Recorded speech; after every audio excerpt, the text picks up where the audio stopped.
What kind of literary hoe am I? We love a dirty old man, don't we? And also a good book visor. We love the fish. The fish people represent that oomph, that good old oomph. Hi, hello. It's your boy Nate. I read books because reading is sexy, and if you're not reading, you're not sexy. So, given the title, start that summer sexiness. Let's get it on.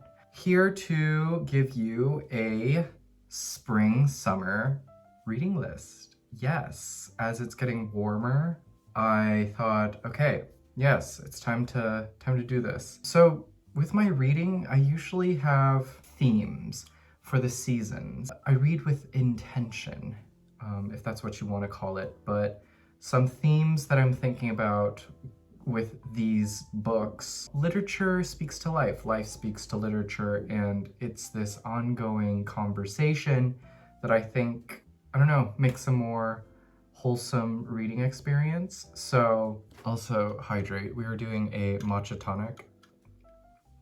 Perfection. That's oof. A matcha tonic with mango sparkling water. Absolutely fab. Okay, yes, some themes I'm thinking about. I'm thinking of the fantastical, not fantasy. Nothing against fantasy readers, but this, we do litfic over here, litfic. But what I mean by fantastical is I've been thinking a lot about dog days, these sort of lazy moments, these wide gaps within time of mundanity. And I want to look at the ways that we can look at extremities within the mundane. What I mean by this is that lackluster moments that have the oomph, you know?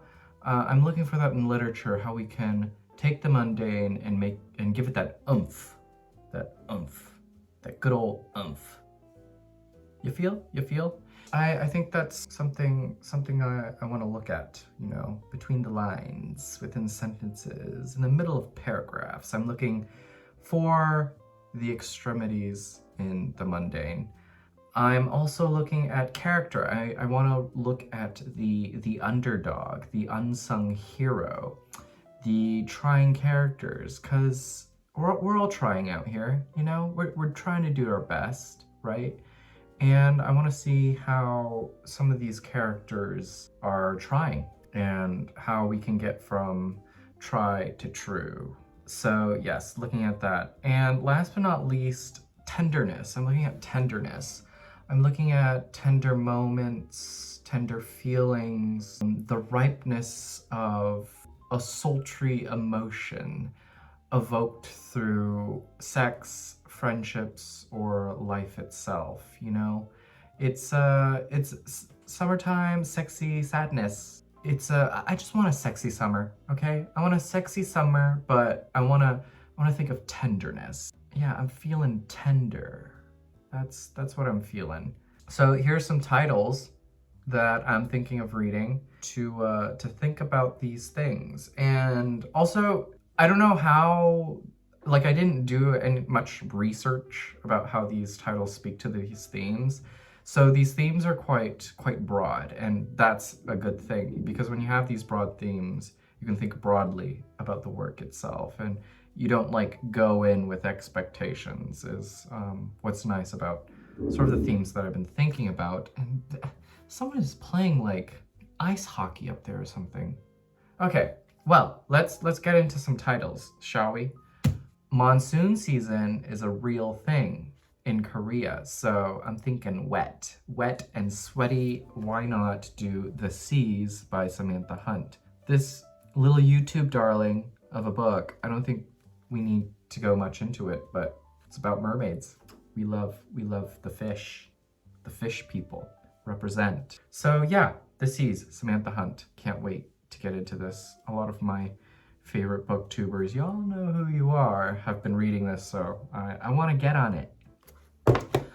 On the topic of fish, we've got The Whale. We got The Whale by Myeong-kwan, and this yeah. I honestly don't know what it is, but Kieran recently read it from Kieran Reader, and she said fantastical in her review, and I thought, that's one of my themes. So, we're doing The Whale. Also, was this a Booker long list? Is that the right award? I think so. So yeah, The Whale by Myeong-kwan. Yes, very excited.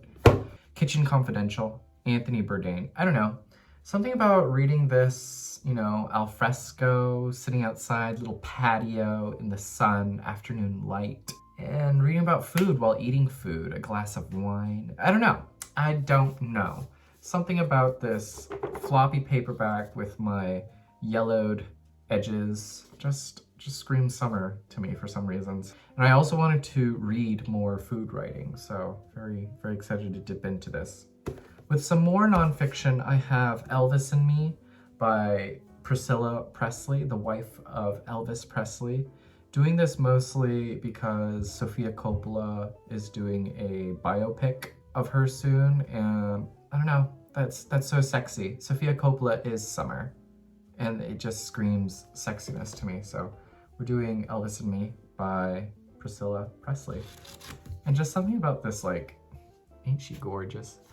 Something about this and summer, just, I don't know, this little like 80s paperback just seems great. Okay, up next is Iris Murdoch, The Sacred and Profane Love Machine. Is that not tender enough for you? Also, Kat, if you're watching this, I'm planning to do a buddy read of this with Kat. I just wanted to read Murdoch, Iris Murdoch. She's a writer I've been thinking about wanting to start, and yeah, I want to start her for summer. Sacred and Profane Love Machine screams tender to me. Okay, also we have The Days of Abandonment by Elena Ferrante. I've not read Ferrante. I know, what kind of literary hoe am I? Haven't read Elena Ferrante, so this will be my first. Planning to do this as a buddy read with Charles. Love you, Charles. If you're not watching Charles, you should, because he's fucking hilarious and I love him. So yeah, planning to do Ferrante with him. And yeah, tender. I mean, look at that back. Bringing sexy back. That's quite tender. Love that. Okay, Blueberries for summer. How can you not? I think a good, fat, non-fiction book for summer is just so sexy. Like, just do it. Just do it, you know? Vary the reading and pick up a non-fiction book. But I believe this is a collection of essays that resist classification, blend of personal essay, polemic, prose poetry, true crime journalism, and confession of a fragmented life. Yeah. Blueberries, Ellena Savage. Yes, can't wait to dip into this. And also good book visor. Speaking of more nonfiction, The Right to Sex by Amina Srinivasan. Can we look up how to say that? Because I don't want to be that person, you know? I don't want to be that person that says the name wrong and then apologizes for saying the name wrong. Like, we're gonna get it right here. Srinivasan.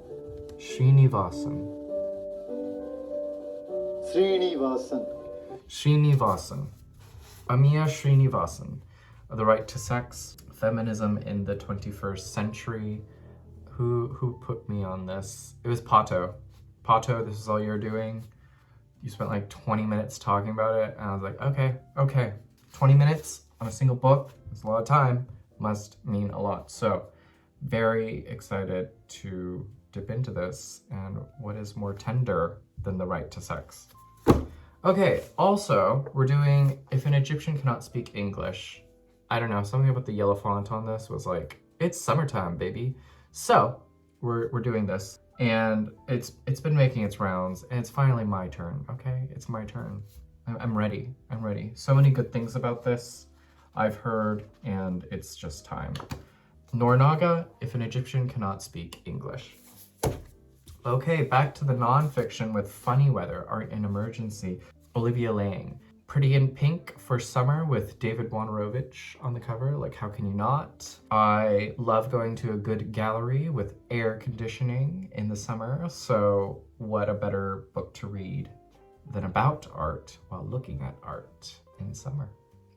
Yes, funny weather essays on Jean-Michel Basquiat, George O'Keeffe, Maggie Nelson, Sally Rooney, David Bowie, Freddie Mercury. She just goes all over the place, and I'm super excited. Okay, next we got Earth Angel by Madeline Cash. Also, tender is the night with this one. I love that cover so much.